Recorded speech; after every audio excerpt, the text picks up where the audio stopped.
नमस्कार मित्र. तर आज आम्ही चाललो आहोत मांजरी केशवनगर हडपसर टू सासवड. आणि इथे जात असताना मी व्लॉग बनवलेला आहे. तर हे पुण्यामधील मांजरी भागातील या बिल्डिंग्स आहेत. तर इथून आम्ही एका शॉर्टकटने चाललेलो आहोत. तर इथेच हडपसरच्या साईडला तुम्हाला हे असं एक जागा बघायला मिळेल. आणि हे पांडुरंगाची पालखी पुण्याहून आणखी तिकडे जायला सुरू आहे. तर काही पालख्या रिटर्न पण येत आहेत. आणि जर हा सासवड डोंगरकडे जाणारा व्ह्यू जर बघितला तर तुम्हाला इथे वेगवेगळे पाळणे वगैरे पण बघायला मिळतील. तर सध्या मॉर्निंगला आम्ही सकाळी 10 वाजता निघालेलो आहोत. आणि जर आज आहे विकेंड शनिवार, आणि जर इथं बघितलं तर तुम्हाला रोडला एवढी काही गर्दी वगैरे दिसणार नाही. परंतु हा सध्या 4 जुलै म्हणजे आज तारीख होती. आणि जूनमध्ये थोडासा पाऊस पडल्यामुळे जर इकडं बघितलं तर एकदम सगळी हिरवळ वगैरे दिसत आहे डोंगरावरती. आणि सध्या जर तुम्ही हा एरिया व्हिजिट केला तर तो नक्कीच मस्त वाटणार आहे. आणि तुमचं एक मन नक्कीच प्रसन्न होणार आहे. तर मी थोडेसे हे शूटिंग्स वगैरे काढलेले आहेत. आणि आम्ही जर तुम्ही पुण्याकडच्या साईडवरून येत असाल, हडपसरकडच्या साईडवरून जर तुम्हाला चढ दिसेल तर आम्ही जाता जाता इथे जोगेश्वरी मिसळला एक मिसळ वगैरे खाल्ली होती, जी की पुण्याची फेमस आहे. तर सध्या अचानकच आम्हाला मधून पाऊस पण सुरू झाला होता. तर पावसामध्ये ज्यावेळेस तुम्ही ट्रेकिंग वगैरे करता किंवा एखादा घाट वगैरे जर सर करता त्यावेळेस वेगवेगळा दिसतो. त्याच्यानंतर आम्ही एका ठिकाणी फ्लॅट बघायला गेलो होतो. पुण्यातील फ्लॅटच्या किमती माहीतच आहेत. तर हे फुरसुंगी गावातून तुम्हाला हा असा व्ह्यू दिसेल फ्लॅटचा वगैरे.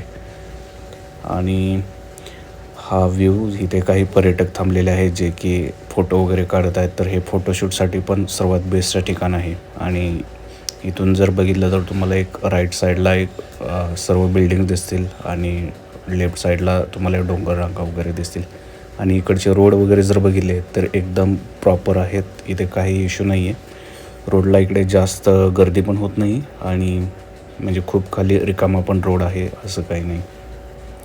तर आम्ही हे जो व्हिडिओचा पार्ट आहे तो रिटर्नचा आहे. म्हणजे ज्यावेळेस तुम्ही हा सासवड घाट उतरता त्यावेळेस हा रिटर्नचा व्हिडिओ आहे. मी पुढे नेक्स्ट ह्याच्यामध्ये पण काही क्लिप्स टाकलेले आहेत.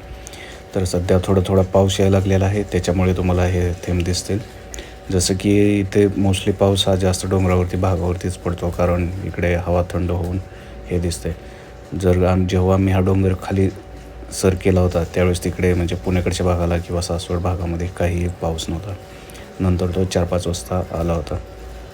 तर सध्या फक्त ज्यावेळेस तुम्ही घाट वगैरे खाली उतरतात त्यावेळेस तुम्हाला एक सावधानगी बाळगूनच तुम्हाला रस्ता खाली उतरावा लागेल, कारण स्लिप व्हायचे चान्सेस जास्त असतात. आणि कृपया गाडी चालवताना तुम्ही नक्की काळजी घ्या. आणि ह्याच्यामध्ये ज्यावेळेस तुम्ही पावसात चालता त्यावेळेसचा जो अनुभव असतो आणि मजा असते ती पण एक वेगळीच असते. तर इथे बघितलं काही लोक रिस्क घेऊन फोटो वगैरे काढत आहेत. आणि समोर जे एक तुम्हाला किल्ल्यासारखं दिसत आहे ते एक डॅम आहे. तर मी आता हे व्हिडिओमध्ये तुम्हाला हे झूम करून दाखवतो की हा एकदम टॉपचा व्ह्यू आहे. आणि जर तिथे बघितलं तर तिथे मध्ये एका साईडला डॅमसारखं आहे जे की पाणी वगैरे तिथं साठलं जातं आहे. तर मी तुम्हाला थोडंसं झूम करून दाखवतो. आणि पुढून जर बघितलं तर त्या सर्व इमारती वगैरे होत्या. तर सगळ्या टॉप साईडला वारं वगैरे सुटलेलं आहे. एकदम शांत आणि मोकळी हवा लागलेली आहे. आणि त्यामुळं इथे ढग वगैरे ते पण वातावरण इथे मस्त वाटत आहे.